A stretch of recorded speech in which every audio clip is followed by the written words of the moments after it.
Okay, time to get right into this video, which is going to be underrated anime episode 2. In episode 1, we did discuss an anime called Beat the Vandal Buster, which I said was one of my favorites, but the one we're going to be discussing today is one of the reasons I actually not started watching anime. This is one of the reasons why I want to start this series. Just like when I said, I'm going to do this series talking about underrated anime, I was over talking with my friends and some of my family, and the first anime that came to mind when I named this, the whole reason why I wanted to actually do this YouTube channel, is to talk about Grimgar, A Fairy Tale, and Ash. So today we're going to be talking about that. Just going to give you a little bit of a kind of backstory on it. So this is an anime that did come out in 2016, I think, but the light novel did first release in 2013, and they got the anime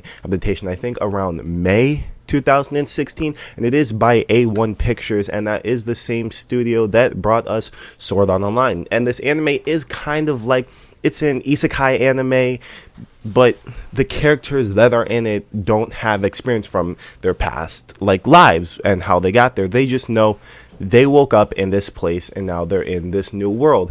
And one thing that I just love about this anime is the background art and what it is. So it's not like the cleanest background art, like the line art and stuff for the background. And it doesn't have, I don't want to say it doesn't have a lot of detail, because it does have a lot of detail, but sometimes in the background you'll see like outlines are squiggly and like they're not exactly just straight lines on what the object is, and they use a lot of like pastel and watercolor for the background actually, and it actually looks like everything is hand drawn in the background, but the characters are like fine line art and stuff like that. And that's one thing that's just amazing. Like all the colors they use in the background, like they use a lot of blues and purples and stuff on trees like that, and like it gives it a real fantasy aspect, because that's not the way trees look IRL, but in this, they make it seem so real looking without it actually being real. Like bushes will be purple, the bark on trees will be purple, and it just looks so clean and so nice the way that they do it.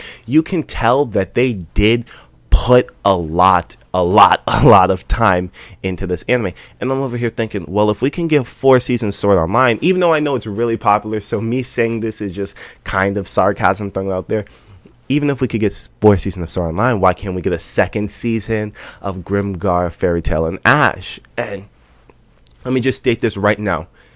If anything I say in this video interests you, go watch the first episode. That's all I ask. Go watch the first episode, come back, tell me what you actually thought about it, and then go on from there. And if you have any questions or you want to talk about it, just let me know. I reply to all the comments, and on Twitter you can ask me questions too. But if you like this video, just go watch it.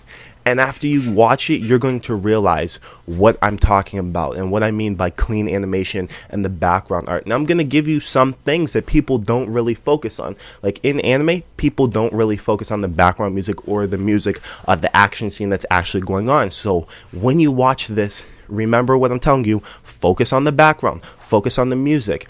And let me just bring up another thing about this anime that you don't really see.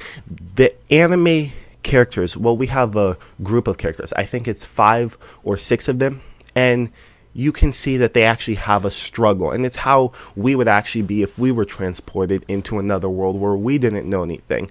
Like, it's not they go to this world and they're overpowered, because most isekai anime, you see the character goes in there and he's overpowered to where he's already fighting level 100 dungeon bosses and he's the hero of the capital, but no one knows it. No, in this show there's actually a progression, and you can see that throughout watching this whole series. Me, I've watched this series 2 times, and I'm probably going to watch the 3rd coming up. And I just love it so much because of that. Because you have a series like Overlord, Momonga, he just goes in there. He's, the hero of the capital already? You have characters like, what other characters? The new grandchild one. I forgot the name of it. But he's transported to this new world, and he's like, no one has magic like this guy. But in this show, you have characters that are so underpowered where they can't even take on a goblin, where it takes 5 of them to try to kill a goblin and they still don't accomplish that, and they're supposed to be the weakest mobs in this world. And I just love that. I love seeing underpowered characters having to work together. I don't know what it is, but I know some people that like I have a friend and he's all about the overpowered isekai, and he loves that stuff. He just eats it up. But me, I'm more into the underpowered. I want to see a progression. I want to be able to follow my character from when he was just a weakling. Now he's being looked at as a hero. That's the best part of it. It's just the journey story, which gets me every single time. In this way, this anime, I don't want to say it's gory. It's not gory, but there is some, how do I explain it? It's kind of bloody, but it's not gory. You're not going to see guts being ripped out and stuff like that. You'll see blood. You'll see a lot of blood. Well, not a lot of blood, just a decent amount if you were to actually kill a goblin or something of that size. But it's still done so tastefully. It's just amazing. And let me go back into this underpowered thing. So, in the first episode, there's going to be some spoilers here, but it is the first episode, so I'm going to be a little light with it. The group stumbles upon a goblin. And I was just watching this episode almost an hour ago. First thing off the back, the goblin has Nagatomo Gatakui. He is ultra instincting them. They're trying to hit him with attacks. He's blocking. He's karate chopping them. And he's just fighting to save his life. And there's one thing that's very, very, very touched on in this anime, that the characters, even the mobs, they're both fighting because they want to live. In other anime, I'm a reference Overlord again, you don't really see the aspect of the monsters wanting to live. They're just bloodthirsty. But this anime handles it like they want to live. The goblins want to live. The goblins aren't doing anything bad whatsoever. So we see they're not doing anything bad. They're just living. In one scene, the goblins are all just chilling out, and you got goblins sitting there laying down, and they're just eating, and they're laughing their campfire, and they're being scouted out by these adventurers. And you can tell that they want to live. And the goblins show such a sign of struggle. In this anime, you don't really see that. There is such a sign of struggle in the fights.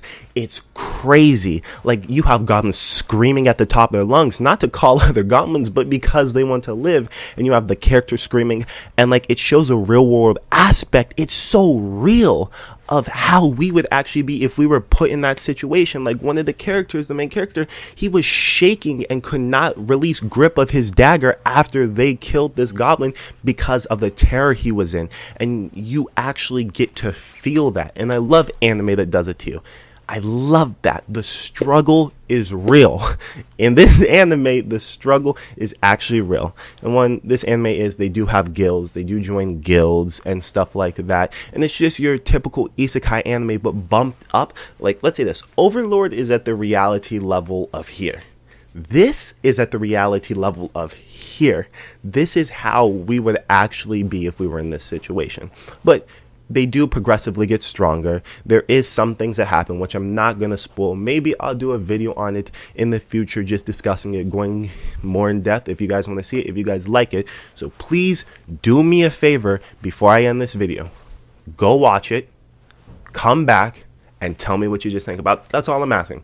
Watch the first episode. It's 20 minutes, just 20 minutes out of your day, plus this video, to go watch it. Tell me what you think about it. If there's anything that you want me to talk about or discuss, let me know. And with that being said, I want to say thank you for liking, commenting, sharing, and subscribing. Have a nice day, and peace.